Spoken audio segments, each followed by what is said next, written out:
1944. The Philippines. 2 in the morning. The night was heavy with tropical air, wrapped in the familiar rhythm of distant engines. Japanese bombers moved low across the jungle canopy, confident in the darkness that had always hidden them. Their flight paths were silent lines of faith, faith in the blindness of their enemy. For years the black sky had been their shield, their greatest ally. Below, Allied camps slept beneath the whisper of palm trees. No alarms, no sirens, just the endless hum of engines passing unseen overhead. The Japanese crews, guided only by moonlight and instinct, believed they were ghosts, invisible killers in a world where vision ended at the edge of the wing. Then, without warning, the night itself erupted. Tracers rose from the void, thin, fiery lines stabbing upward through the dark. The bombers banked in confusion. There had been no searchlights, no radar pings, no sign of pursuit. Yet something was there, something hunting them in the black. Out of the void came a shape no one recognized. A twin-boom silhouette, black against black, moved faster than they could react. It passed through their formation with predatory precision. No navigation lights, no visible flame, only the faint shimmer of cannon fire. In an instant, explosions bloomed in the sky. One bomber disintegrated in a streak of fire, another vanished into the sea. The survivors, scattered and trembling, broke radio silence. "The Americans see in darkness," one pilot whispered, voice cracking through static. His message carried across the Pacific that night, not as a report, but as a warning. Something had changed. The darkness, once a loyal accomplice, had betrayed them. Where they had once hidden, they were now exposed. Where they had once ruled, they were now prey. Above the smoking water, the strange twin-engine fighter vanished as suddenly as it had appeared, leaving only silence, confusion, and a single, haunting realization. The night was no longer theirs, and somewhere beyond that horizon, engineers and pilots prepared to prove that the darkness itself could be conquered. What the Japanese pilots had glimpsed in flashes of tracer light was no ordinary aircraft. It was the Northrop P-61, the Black Widow, a machine so strange, so unlike anything they had faced, that even in daylight it seemed born of shadow. Its skin was painted in matte black, a color that swallowed moonlight whole. Its twin booms framed a narrow cockpit pod, and in its nose sat something no one had ever taken into battle before, a radar dish, the unseen eye of a new age. Weighing nearly 4 tons, it moved with a predatory grace that belied its size. Twin Pratt & Whitney engines carried it faster than most bombers could flee, higher than most could climb. The Widow did not need to see. It needed only to know. Every vibration, every echo, every returning pulse of radio energy told it where its prey waited. Inside its darkened cockpit, 3 men shared the most intimate kind of silence. The pilot flew blind, guided only by the voice of the radar operator seated behind him, a young man staring into a glowing green scope, his world reduced to flickering traces of light. Somewhere above or below, the gunner tracked invisible targets with the patience of a hunter who could smell fear in the dark. Together they formed a single organism, the pilot's instincts, the operator's data, the gunner's fire. The Widow hunted not by vision, but by mathematics, by the rhythm of invisible waves. Where human eyes failed, equations took over. For the first time in history, air combat had left the realm of sight and entered that of signal. To Japanese airmen, this was sorcery. Their night raids, once untouchable, now faced an enemy they could not see, could not anticipate, could not even understand. In every corner of the Pacific, pilots began to whisper of the phantom plane that saw through darkness. The Americans had built a weapon that needed no daylight, no mercy, a hunter made of circuits and steel. The darkness, once sovereign and safe, had found a new master, and soon that master would multiply. The story began not in combat, but in quiet laboratories. In 1940, when the impossible was first imagined, radar small enough to fly. Until then, radar had lived on the ground, in rooms filled with humming equipment and glowing tubes. It could detect fleets and coastlines, but not a single moving plane in the night sky. Yet somewhere in the haze of early war panic, a few engineers dared to ask the question that changed everything. What if a machine could see what no man could? At Northrop's California workshops, the question became an obsession. They would not design a radar for an aircraft. They would design an aircraft for a radar. Around a single dish and its flickering electronics, they sculpted a frame of aluminum and carbon steel. Its proportions were awkward, its silhouette unorthodox, but it had one purpose: to hunt the unseen. By 1943, prototypes stalked the deserts of California under the cover of darkness.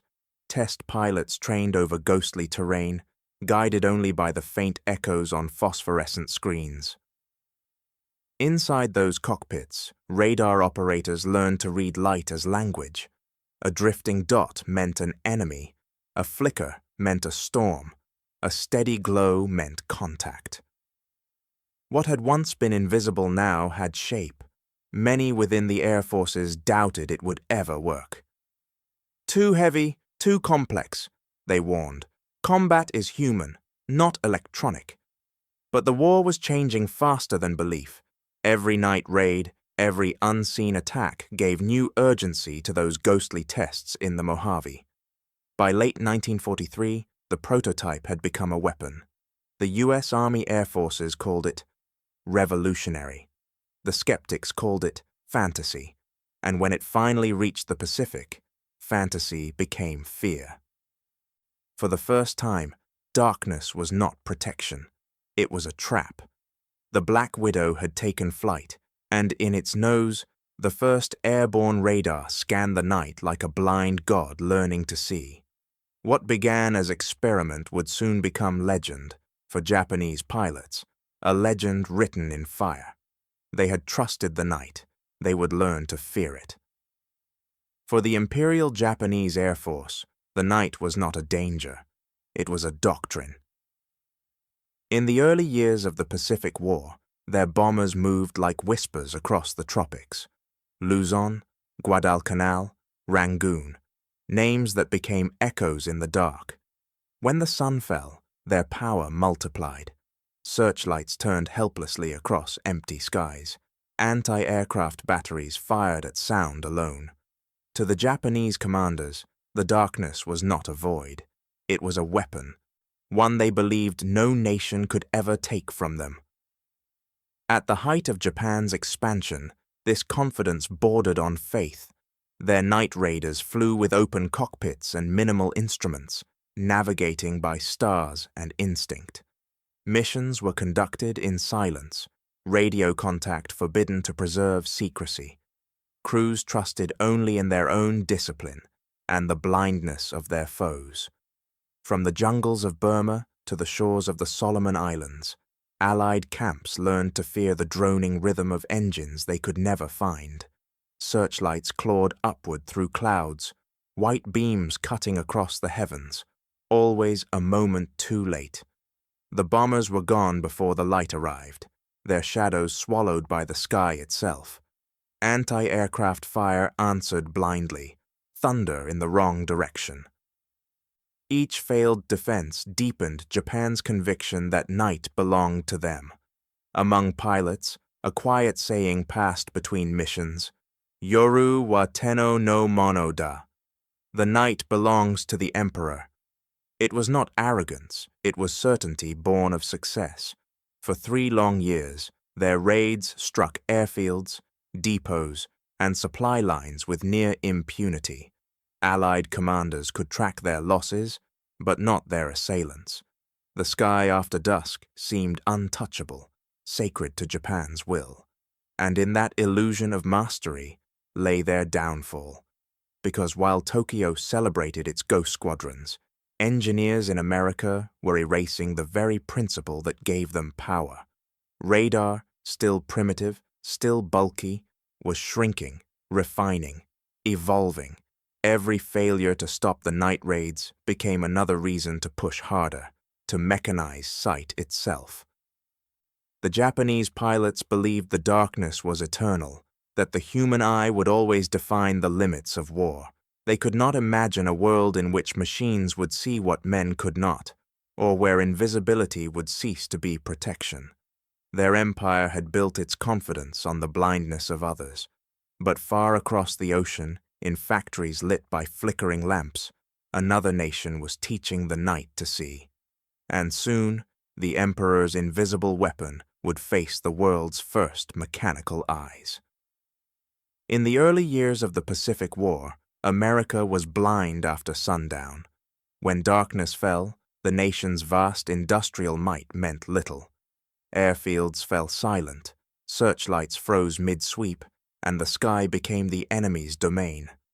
Night defenses were a patchwork of guesswork and noise, men with binoculars listening for engines, anti-aircraft gunners firing towards sound rather than certainty.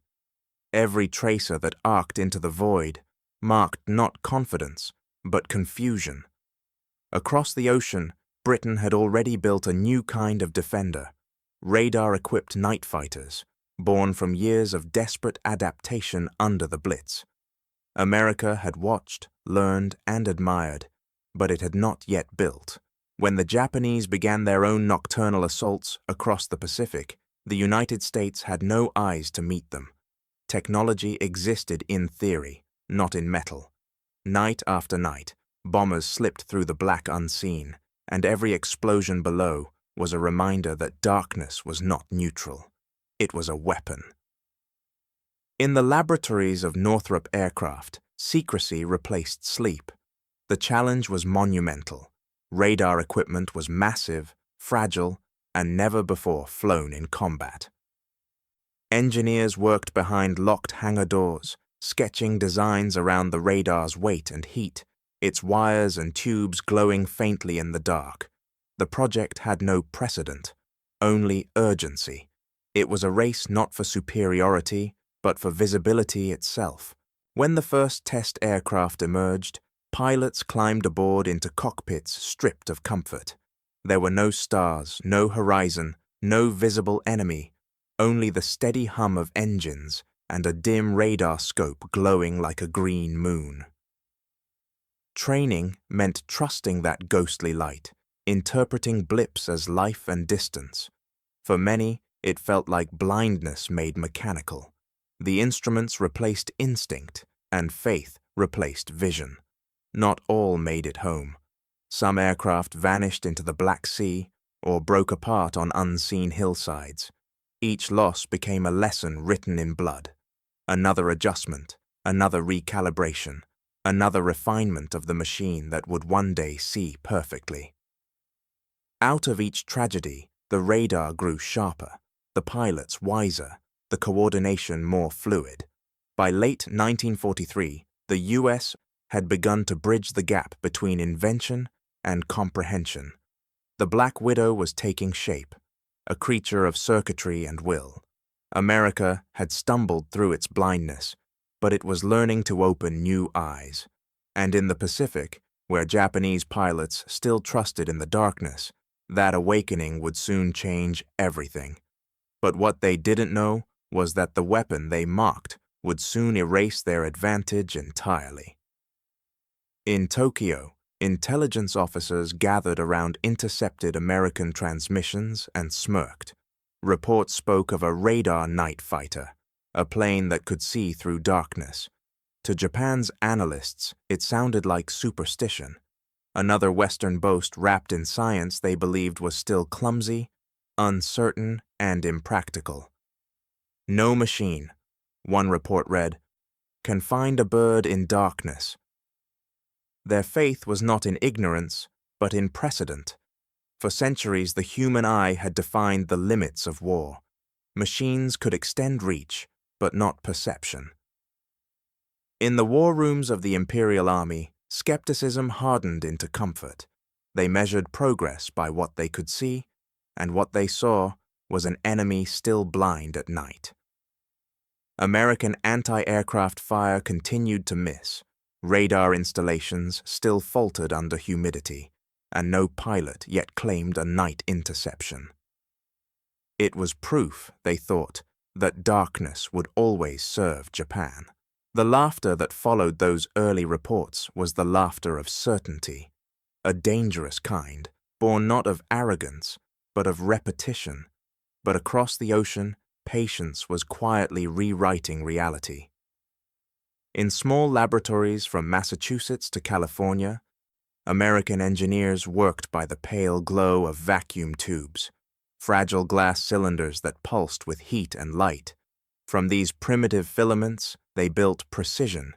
Each failed component, each burst circuit, taught them to bend electricity into knowledge. What had begun as an experiment in detection was becoming something larger, a new sense. The United States was not quick, but it was relentless. Every night attack that burned an airfield, every bomber that vanished into the sea, added fuel to the effort. The engineers at Northrop understood that the cost of delay was measured in lives. With each refinement, the radar grew smaller, sharper, more certain. By 1944, the machine that once filled an entire room now fit into the nose of a single aircraft. That aircraft, the Northrop P-61 Black Widow, stood ready on American runways that spring, engines low, matte black paint absorbing the dawn.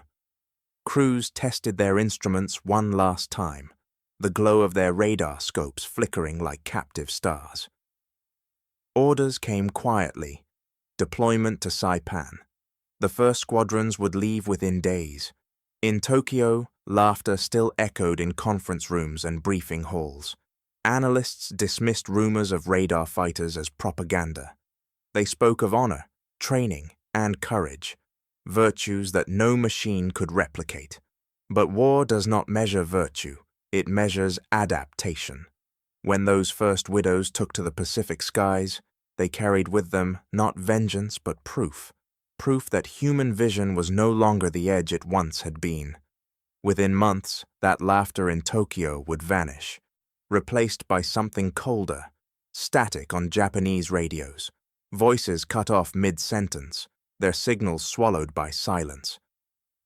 The Americans had built eyes for the night, and the night itself was listening. They were young, some barely 20, boys who, in another time, might have been mechanics or students, now found themselves staring into the green glow of radar scopes in the bellies of black-painted war machines. The light on the screen was faint, almost tender, but to them it meant life or death. Those ghostly dots, drifting across a circle of glass, were not abstractions. They were bombers, fighters, lives suspended in darkness, and if they misread the distance, if they hesitated for even a second, they would die without ever seeing who killed them. Inside the Northrop P-61, the world ended at the edge of a cockpit window. Beyond it was a sky without stars, the purest kind of black.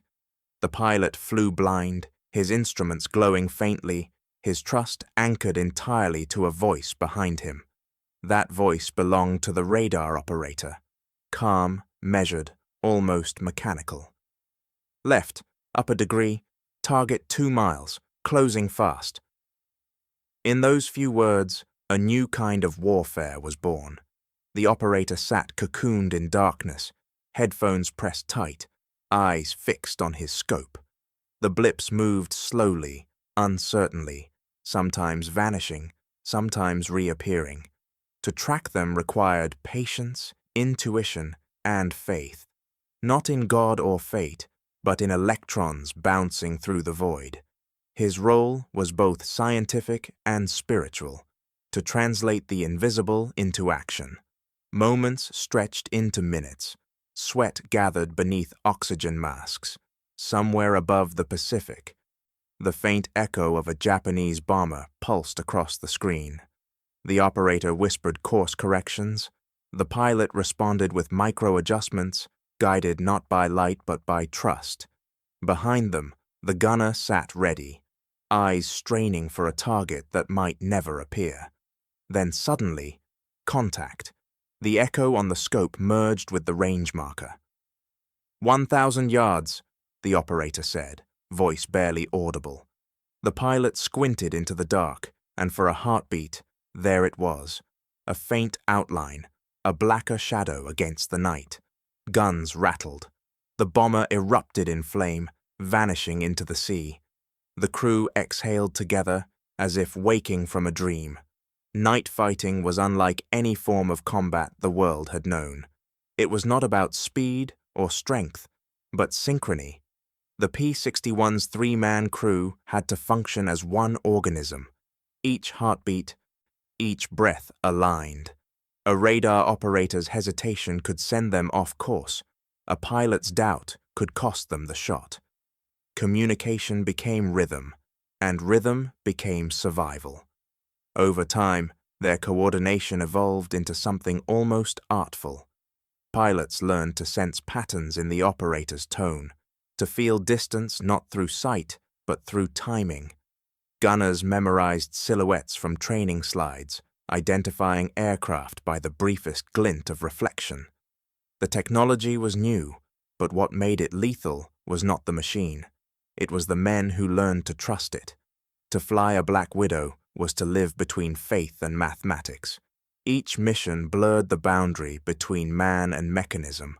Operators began to hear meaning in static, to see motion in noise. They were not soldiers of sight. They were interpreters of absence. And yet, beneath the precision, something deeply human endured. Between missions, crews sat on airfield tarmacs, staring at the radar sets that had saved them.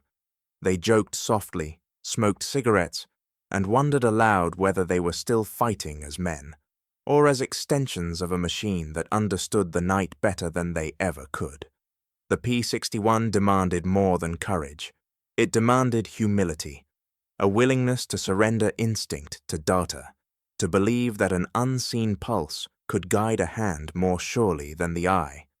In that surrender lay the quiet revolution of the age, the realization that technology did not replace humanity. It required it. The radar could measure distance, but not judgment. It could locate an enemy, but not decide when to fire. For all its genius, the machine still needed men, steady, trusting, and patient, to complete its purpose. And as they mastered that trust, the night began to change. The hunters of shadows were learning faster than their prey. Soon, those faint blips on glass would become confirmations of death, and one of them would mark the first true kill in darkness. June 30th, 1944. The island of Saipan. The air was thick with humidity and the smell of cordite. The ground battle still raged below, but above it, another kind of fight was about to begin. One that would unfold in silence, without searchlights, without flares, and without sight. From a dimly lit runway, a Northrop P-61 Black Widow lifted into the Pacific night. The aircraft belonged to the 6th Night Fighter Squadron, a small group of men who had spent months training for an enemy they might never actually see. Tonight, that would change. Inside the cockpit, the pilot leveled out at 10,000 feet, the world outside reduced to infinite black. His hands moved by instinct, not by vision. Behind him, the radar operator adjusted the range on his glowing green scope, the phosphor screen flickering with static. For long minutes, there was nothing, just the hum of the engines and the occasional hiss of radio noise. Then faintly, a blip appeared.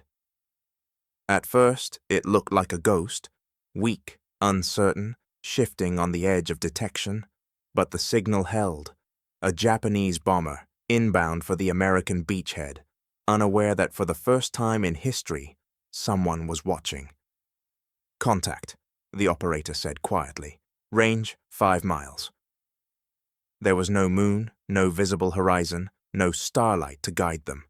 The P-61 turned gently to intercept, guided entirely by numbers and trust. Left 10 degrees, closing fast, came the calm voice over the intercom. The pilot obeyed without hesitation, his world defined by a voice and a heartbeat. The gunner behind them adjusted his turret, waiting for a shape to emerge out of nothing. At 3 miles, the radar echo grew stronger.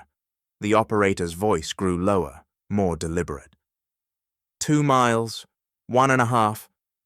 He could almost feel the tension in the cockpit, the silence pressing against their breathing. Range 1,000 feet, dead ahead. The pilot squinted into the dark. There, just beyond the faint reflection of his canopy, a shadow against shadow. The bomber was real. He squeezed the trigger.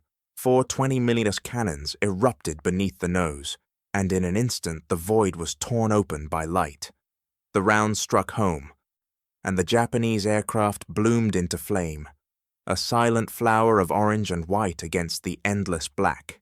It burned for only seconds before collapsing into the sea, the water swallowing the fire as if the night had consumed its own. For a moment, no one spoke. The Widow flew on, the glow of the radar screen still pulsing quietly.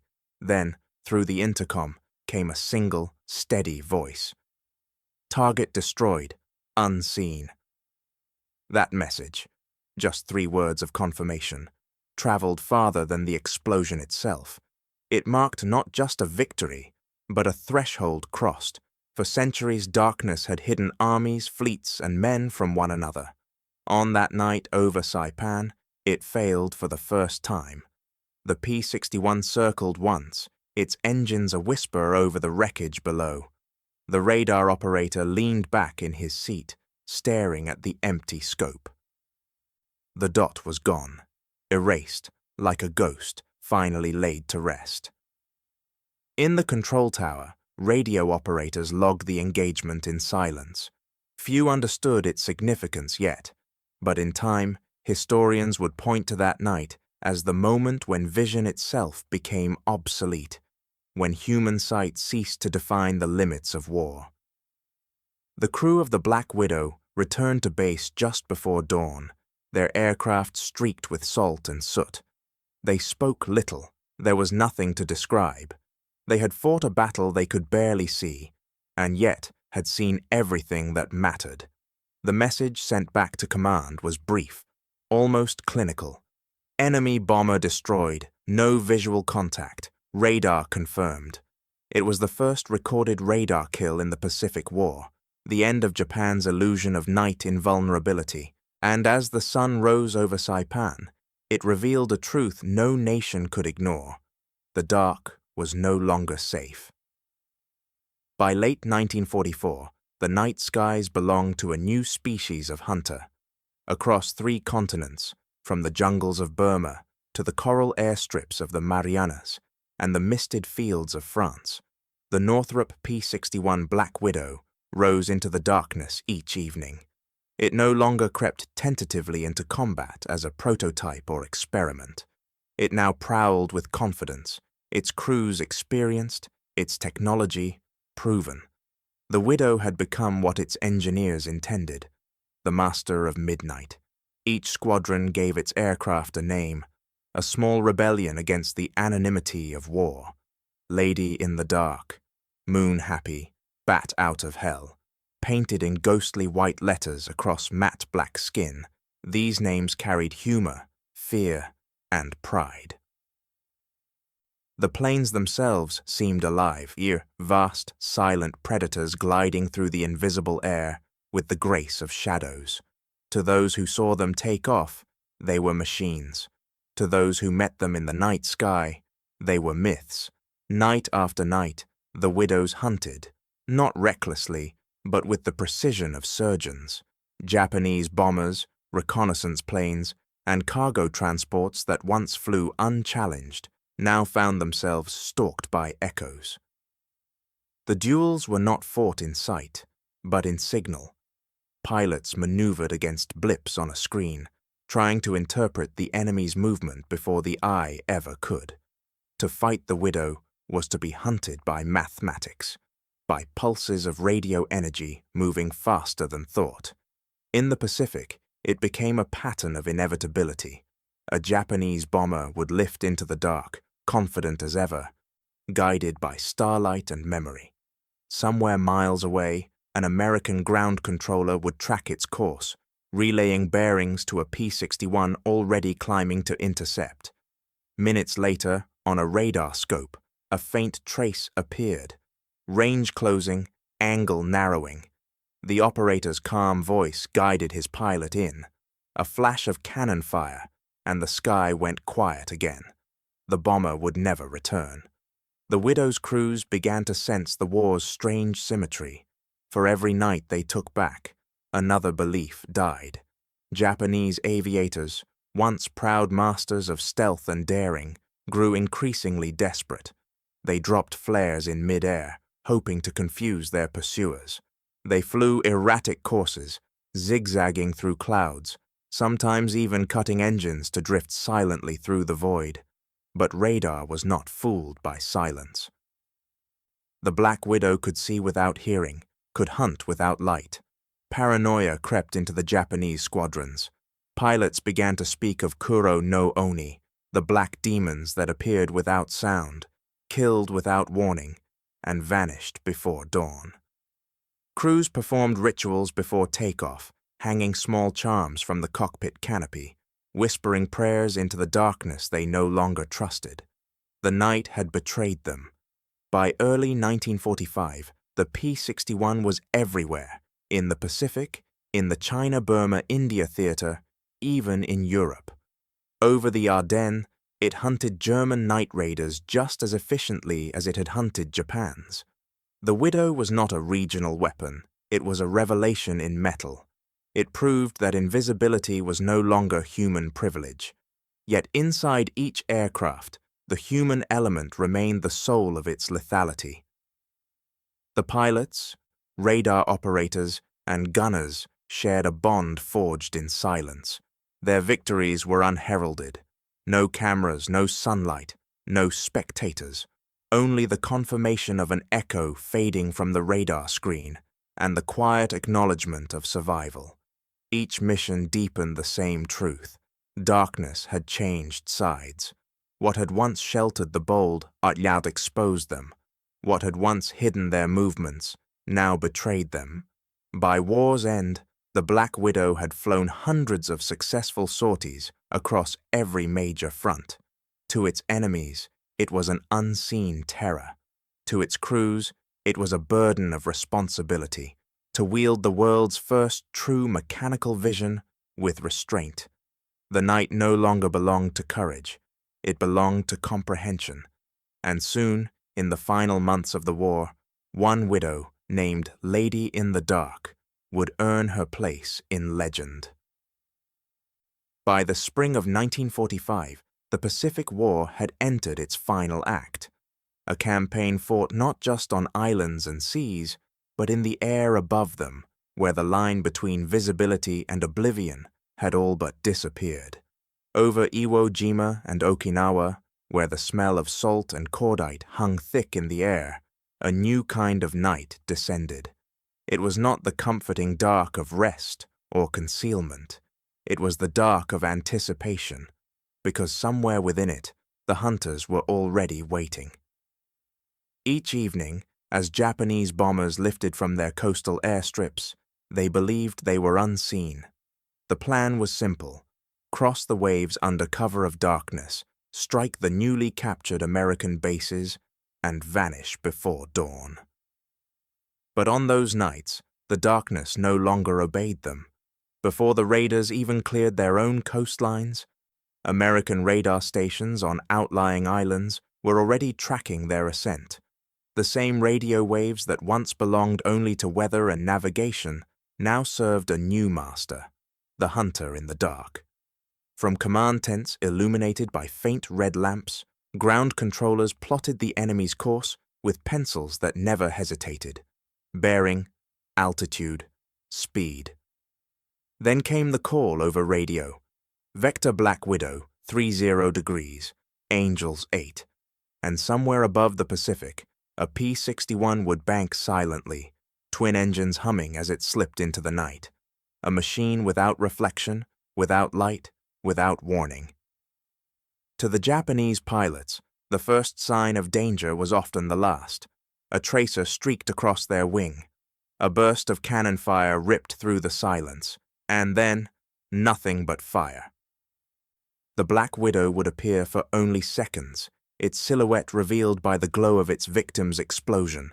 By the time witnesses processed what they'd seen, the interceptor had already vanished again, swallowed by the very blackness that betrayed them. Word spread quickly among Japan's surviving crews. They began to describe the unseen attackers in whispers. Ghost planes, they called them. Machines that moved without sound, that struck from behind or below, that left no trace. Pilots swore they could feel a presence following them through the clouds, invisible and patient. Some turned back mid-mission, burning precious fuel in panic. Others dropped their bombs blindly into the sea rather than risk being found. For the men of the P-61 squadrons, these missions carried no glory. There were no headlines, no photographs, no cheering crowds. Their victories existed in after-action reports, brief, efficient sentences typed in the still hours before dawn. Intercepted enemy bomber, destroyed, no visual contact. But within those lines lay something profound. Humanity had reached the point where it could kill without ever seeing. The age of sight was ending. Over Okinawa, the nightly duels continued, but the outcome was no longer in doubt. Japan's night raids, once feared for their precision, collapsed in weeks. The Widow and her kin, guided by radar, linked to ground networks, armed with cannon and computation, had rendered the night transparent. No amount of bravery, no prayer or zigzag maneuver could undo what had been done. Darkness itself had been conquered, made obedient to human reason. Yet victory carried its own unease. In the cockpits of the P-61s, the men understood that something irreversible had occurred. They no longer fought opponents they could see or understand. Their enemies were echoes, pulses of light on glass, vanishing before they were human. One pilot later confessed, "It didn't feel like combat, it felt like science." The war's final frontier had not been a mountain or an island, but a condition of nature, the simple, eternal blindness of night. And in mastering it, mankind had crossed a boundary older than war itself. What began as a defensive project had become an awakening, the realization that perception could be built, duplicated, and improved upon by machines. In the skies above the Pacific, the last Japanese night raids fell silent. The hunters no longer needed to hide, and the hunted no longer dared to rise. The night, once the Empire's greatest ally, had betrayed it utterly, but beneath the calm hum of victory, a question lingered. Quiet, uneasy, prophetic. If machines could see better than men, what else might they learn to do? April 1945, Mindoro, the Philippines. The war was nearing its end, but the nights were still dangerous. Across the island airfields, black-painted P-61s waited under camouflage netting, their engines ticking in the humid dark. One of them bore a name painted in cursive white across its nose, Lady in the Dark. The name was half affection, half warning, a reminder that even in a war of light, death could still come unseen. That night, the Widow's crew received orders to intercept an enemy contact approaching from the northwest. Japanese aircraft still made desperate night raids against supply convoys and forward bases, but they were fewer now, ghost remnants of a dying air force. At 22 hours, Lady in the Dark lifted from the runway, its twin engines clawing into the tropical haze. Behind the pilot sat the radar operator, eyes fixed on the circular scope that glowed softly in the cabin's gloom. Somewhere ahead, beyond sight or sound, a single blip moved across the screen. The target was a Nakajima Ki-43 Hayabusa, known to the Allies as Oscar. A lightweight, agile fighter, it had ruled the early war years in the Pacific. But in 1945, the Oscar was obsolete, and the men who flew it knew it. Its pilot that night had likely volunteered for one last mission, either in defiance or desperation. For him, the darkness offered a final advantage, a return to the invisibility Japan once commanded. At first, the Widow followed at a distance of 6 miles, climbing through thin clouds that glowed faintly from the moon above. The radar operator guided the pilot with quiet precision. Range 5 miles, target steady, slight descent. The P-61 crept closer, closing the invisible gap yard by yard. At 3 miles, the operator began to lose the signal. A flicker, then nothing. The Japanese fighter had slipped into the cloud layer, vanishing entirely. The Widow entered seconds later, its engines muffled by vapor, its crew blind once more. For long minutes the night seemed empty. Then without warning, the radar scope flared again, the echo reappearing directly ahead, closing fast. The two aircraft had converged at terrifying speed. "He's right in front of us!" the operator shouted. The pilot pulled hard, but the contact was already too near. At that moment, the sky itself seemed to explode. The two aircraft collided in darkness, a burst of metal, flame, and static. The P-61 bucked violently, one engine coughing, but somehow it held together. The gunner screamed that they'd lost a wing. The pilot shouted back that they hadn't.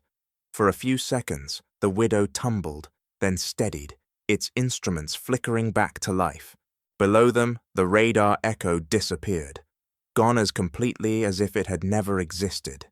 The Japanese fighter never reappeared. Whether it was destroyed in the collision or lost to the sea, no one ever knew. Lady in the Dark limped back to Mindoro, its fuselage torn, its engines leaking oil, its crew shaken but alive. They landed without lights, rolling to a stop in near silence. In the following days, ground crews examined the damage.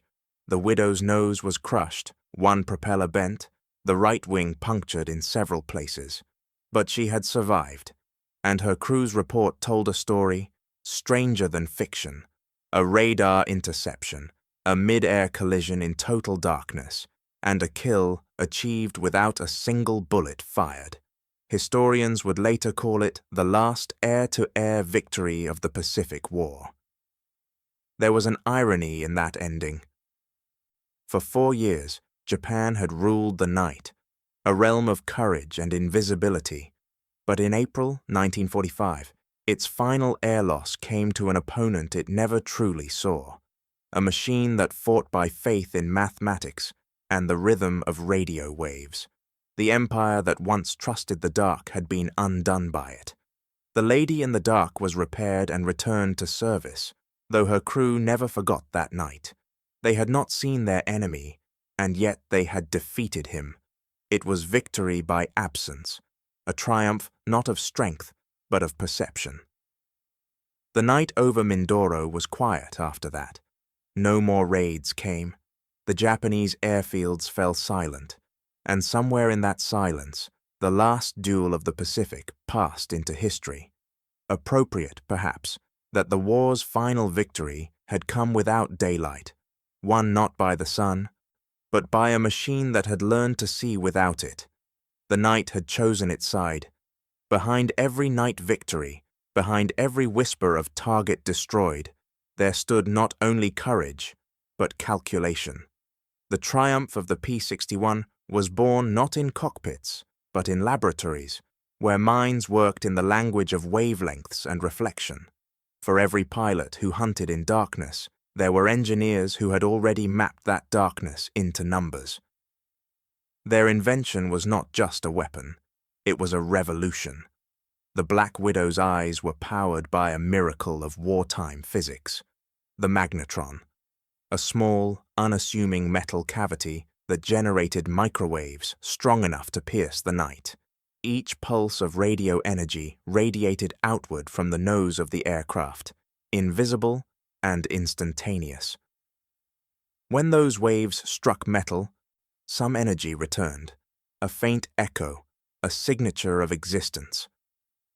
Within the aircraft's radar set, those echoes became dots of light, geometric patterns where none had existed before. Every beam of radar turned the void into form, the infinite into measurable geometry. The sky, once unknowable after sunset, was now a map, its coordinates not drawn in stars, but in echoes. The operators who stared into those glowing scopes had learned to read the world in a new script. The faintest flicker could mean a bomber 30 miles distant. A shift in brightness could reveal a turn, a climb, a dive. They did not see the enemy, they interpreted him. By the spring of 1945, the human eye was no longer the authority in war. The mind had replaced it, aided by circuits, filaments, and the hum of electricity. The men who flew the Black Widow were both warriors and witnesses, participants in the moment when vision itself became mechanical. What had begun as a theory in British laboratories, refined by American engineers, had become an entirely new form of awareness. Japan tried to adapt. Their scientists explored countermeasures, radar jammers, chaff, even smoke devices designed to distort the signal. But radar, by its nature, was indifferent to illusion. It could not be tricked by light or shadow. It saw only truth, the hard geometry of metal in motion. For every defense the Japanese tested, the waves simply passed through or around, continuing their invisible patrol. The genius of the system lay in its silence. It emitted no roar, no blaze, no clue of its presence. It was warfare stripped of spectacle, pure information guiding pure precision. Each interception was the product of data transformed into instinct, numbers into destruction, and yet, the more effective it became, the more it unsettled those who used it. Pilots realized that their own senses were now secondary, their judgment filtered through the cold certainty of a machine. What began as physics had become philosophy. Knowledge itself was now a weapon. To see before being seen, to know before understanding. This was not just military advantage, it was an existential shift. Mankind had created a device that could perceive what no human could, rendering even the sharpest eyesight archaic. In that transformation lay both power and unease. The operators called it the glow. They said it felt alive, the way the radar pulse pulsed back at them, as if the machine were whispering from the dark. It was not superstition, but recognition. For the first time, man had built an extension of perception, a mechanical form of awareness that could outthink its creator in the field of vision. In the months that followed, radar would move beyond aircraft. It would guide ships through storms, watch the skies for bombers, and eventually, decades later, track satellites orbiting above the Earth. The invisible age had begun, one in which seeing and knowing were no longer bound by flesh. The human eye, with all its frailty and faith, had been replaced by something tireless, unblinking, and absolute. The battlefield had crossed into abstraction, where silence spoke louder than thunder, and victory came from understanding rather than force. The war had entered its final days, but the implications of this new science were just beginning. For once mankind had learned to see without sight, it would never again close its eyes. August 1945. The Pacific fell silent. From Saipan to Okinawa, from dusty airstrips in the Philippines to the islands that had burned beneath their engines, The crews of the P-61 Black Widow received the message they had never quite expected to hear. The war was over. No cheers echoed across the runways that night. No crowds gathered, no brass bands played. The men who had fought in darkness had always done so without witness, and peace arrived in the same quiet tone as their victories, steady, subdued, almost private. Their war had been invisible, their triumph uncelebrated. In daylight, the Black Widows stood in neat rows, matte black fuselages dulled by salt and rain. Their wings bore the marks of years spent in silence, faint scars of shrapnel, patched panels, and soot stains from the exhaust of unrecorded missions. To the few who passed them by, they looked unremarkable, just another aircraft among thousands that had filled the Pacific sky. But to those who had flown them, each machine carried a different kind of weight, not of destruction, but of unseen vigilance. They had grounded the enemy's wings without spectacle. There were no aces among them, no famous dogfights, no films of their kills. Their victories were logged in clipped sentences and static-filled transmissions. They had fought a war of absence, ensuring that the night stayed silent, that no bomber reached its mark, that no unseen death fell from the dark. For that, there would be no medals pinned before cameras, only the satisfaction of having done something essential and unseen. Most civilians would never know their names. To them, war had been firestorms, island invasions, and mushroom clouds. Few imagined the quiet duel that had played out above the Pacific each night, between the living and the unseen, between courage and calculation. The Black Widow squadrons had lived in that space between the two, fighting not for glory, but for clarity. Now, with the surrender signed, the silence felt unnatural. The engines no longer started at dusk, the radar scopes no longer hummed with targets. The night, once their battlefield, was simply the night again, wide, indifferent, infinite. Some of the pilots wandered the empty runways long after orders had grounded their planes. They looked upward, out of habit, scanning for the dots and echoes that had once meant danger. The star stared back, sharp and unblinking. For the first time in years, the darkness belonged to no one. Peace, they realized, felt different in the dark. Without the hum of engines or the weight of mission briefings, it left them exposed. Men who had lived by the logic of pursuit, now learning stillness again. They walked among the parked aircraft, running their hands across the cool metal of wings that would never rise again. In that quiet, they understood something profound. The night was finally safe, but not natural. It had been conquered, stripped of mystery, reduced to a domain of calculation. The silence they had created was not the silence of rest, but of victory. And victory, they found, could feel strangely hollow when it was absolute. One pilot, years later, would recall standing beside his aircraft under a full moon that August. It was the same sky, he said, but it didn't feel like the same world. The stars he had once used for navigation now looked different, smaller, almost irrelevant, against a horizon that no longer threatened him. For the men of the Black Widow squadrons, the war's end did not bring the release they had imagined.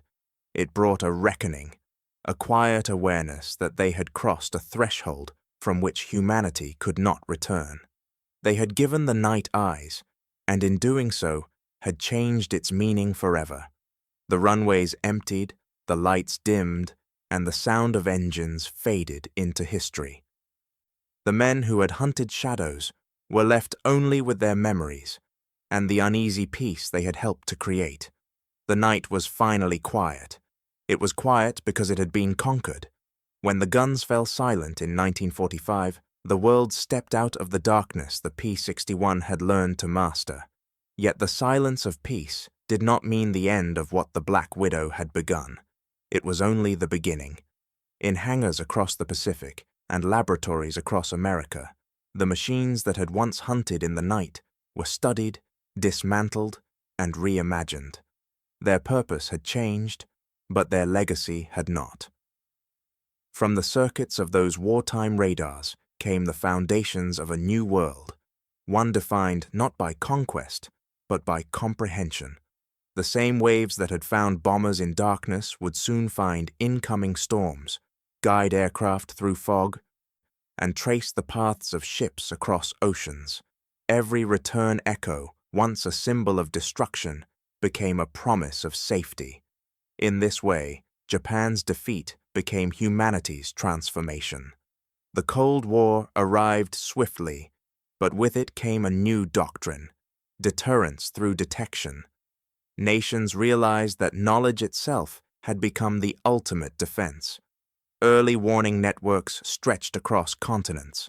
Vast radar stations rose on mountaintops and tundra, scanning the horizon for what the human eye could never see. In Korea, jet-powered night fighters, descendants of the Widow, prowled the same skies their predecessors had tamed, guided by faster, sharper, colder machines. Each decade carried the legacy further. Transistors replaced tubes, computer circuits replaced analog dials. The pulse of radar, once measured in seconds, now measured in microseconds. From the first airborne intercepts to the silent glide of stealth craft, every innovation traced its ancestry back to that soft green glow inside the P-61's cabin, the light that had taught humanity to see without seeing. Science, once the servant of war's fear, became the guardian of peace. The same invisible mathematics that had turned the night against Japan now served to prevent disaster. Passenger aircraft crossed oceans through storms they no longer feared. Ships navigated coastlines blind to fog. Farmers read the weather on screens that pulsed with echoes of the same radio waves that once guided a gunner's hand. Radar had ceased to be a weapon. It had become a language, a way for mankind to speak with the unseen.